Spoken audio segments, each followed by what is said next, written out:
For today's video, kinuha ko na yung mga damit ko na mga nilabhan no isang linggo at tutupiin ko na kasi kailangan ko nang tupiin to bukas. Maglalaban na naman ako. Ayun ang naghihintay na labahan ko ulit, isang basket na naman na labahan. Kung hindi ka maglaba, wala kang susuotin. Kung hindi ka magbihis, wala ka ding lalabhan. Kailangan natin magbihis kasi sobrang init ngayon yung panahon. Ilang beses ako magbihis. Kailangan natin magbihis araw-araw. At ito na yung labahan ko. Pasensya na kayo sa voice over ko dahil hindi sana to voice over kaso na copyright tayo, kaya dinilit ko na lang yung video ko. Pasensya na kayo, medyo maingay dito sa kabilang bahay kasi nagpapagawa sila ng bahay at kailangan ko na mag-vlog ngayon para may upload naman ako kasi yung mga viewers ko baka naghihintay na sa akin. At salamat talaga sa mga viewers nga na laging nanonood sa akin kahit ito lang yung video ko. Thank you talaga. At salamat din pala sa mga basher na nagsasabi sa akin na hindi nagtitiwala sa aking mga vlog ko, na nagsasabi bakit daw nagblog ako, ano ba yung ano ko, bakit nagblog daw ako, hindi naman daw maganda, ganyan. Pero ito lang yung sabi ko sa inyo, bahala kayo kung ano man sabihin niyo sa akin basta ginusto ko tong gusto ko mag-vlog para iba-iba naman tayo kung anong gusto natin sa buhay. Basta sa akin, gusto ko talaga mag-vlog, gusto ko talaga mag-vlog, enjoy na enjoy ako sa pag-vlog ko, kaya bahala kayo kung ano man sabihin niyo sa akin. Pero sa akin, mga nagsusuporta sa akin, salamat talaga sa inyo. Sana hindi kayo magsawa na magsuporta sa akin. At ito na po yung aking labahan, kaya ito tinupi ko na, tapos ilalagay ko na doon sa lalagyan. Mostly na ako lang yung madami ditong damit sa amin dalawa ng asawa ko. Ito talaga yung buhay na may asawa, dapat tayo maglaba. Hindi na kailangan kahit wala tayong pera, kahit wala tayong yaman, kahit ito lang yung buhay natin, at least masaya, happy lang, at hindi tayo magkakasakit. Diyan lagi si God nagsusupport sa atin kung ano ginagawa natin. Gumawa lang tayo ng mabuti sa ibang tao. At ito pala yung damit na binigay sa akin ng tita ko nung umuwi siya dito sa Aklan. Pasalubong niya sa akin, terno pala to ng damit at saka short. Maiksi kasi yung short, minsan ko lang sinusuot yun pag hindi ako lumalabas. Kailangan, di ba, mostly sando yung sinusuot. Nakikita niyo sa vlog ko, nagsasando ako kasi sa sobrang init dito. Pawisan pa naman ako pag hindi ako magsando. Grabe yung pawis ko. Tapos masisipon ako pag kumabasa ako ng pawis. At kaya nga, ayun nga. At matatapos na to, ilalagay ko na, at pagkatapos nito maliligo talaga ako.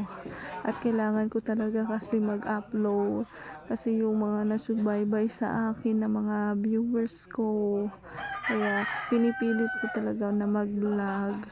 Medyo hindi ako minsan nag-upload dahil yung maingay nga dito sa bahay kasi nagpapagawa sa kabila bahay, kasi yung ingay abot dito sa amin kasi malapit lang kapitbahay lang namin, di ba? At ito, binilan ako ng saging ng asawa ko, charot. At ito, ayan, dyan ko na lang muna kayo ilalagay dahil kahit magulo, pasensya na kayo, magulo yung kwarto namin. At ilalagay ko na yung tinupi kong damit, at maya maliligo na ako kasi ang init. ilalagay ko na yung yung labahin na at tinupi ko, ilalagay ko na sa Oroca. At mamaya-maya nandito na lahat ng mga pamangkin ko kasi umuwi sila ng lunch dito sa bahay. Tapos maingay din pag dito sila sa bahay. Mag-aalas 12 na kasi tapos may kumakatok na pamangkin ko. Kumakatok yan, hihiram yan ng cellphone. Anong kailangan mo? Cellphone daw. Dalawa kasi yung cellphone ko. Yung isa kong cellphone, pinapahiram ko sa kanila. Ito ginagamit ko pang vlog, hindi ko to pinapahiram. Tumatawa dun sa labas yung asawa ko. Sabi ng asawa ko, alam na alam mo talaga kung ano kumakato. Paunahan kasi sila niyan 4 kasi sila magkapatid. Minsan yung ate niya naman humihiram sa akin. Hiraman lang sila. At ito, nakaligo na ako. At guys, so bumalik na yung dati kong buhok na black kasi tinaan ko to nasira yung buhok ko.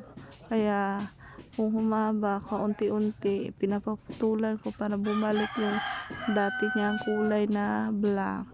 Kasi kahit gusto ko talaga kulot yung buhok ko, pero ayaw niyang kumulot, wala tayong magagawa.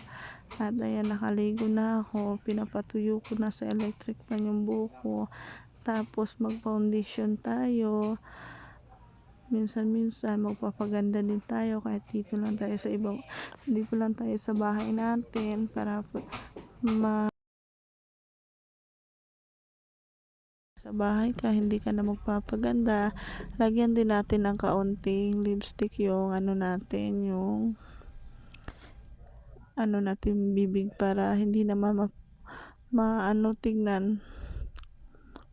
At ayun lang ang mini vlog ko for today. At mamaya-maya tatawagin na naman ako ng asawa ko niyan dahil kakain na daw kami. Sabi ko sa kanya, mamaya na lang. Nag-meow-meow pa nga siya na tumatawag sa akin. Kasi ang asawa ko na yan, sobrang kulit. Pero pag ako, pinagtripan ko siya, wala talaga siyang magagawa sa akin. Ngayon, hindi ko siya pinagtripan dahil namahinga naman ako ng mga trips sa kanya. Pag may tiyempo tayo, pagtripan na naman natin siya. Ganyan tayo. At susuklayin ko muna yung buko. At sa puntong yan, tinatawag niya na ako. Sabi niya, kain na daw. At sabi ko naman, mamaya na lang. At maya-maya, kakain na nga ako. Matapos ako magsuklay ng buhok.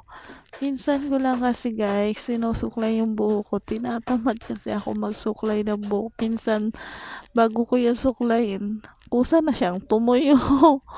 Tinatamad talaga ako magsuklay ng buhok ko.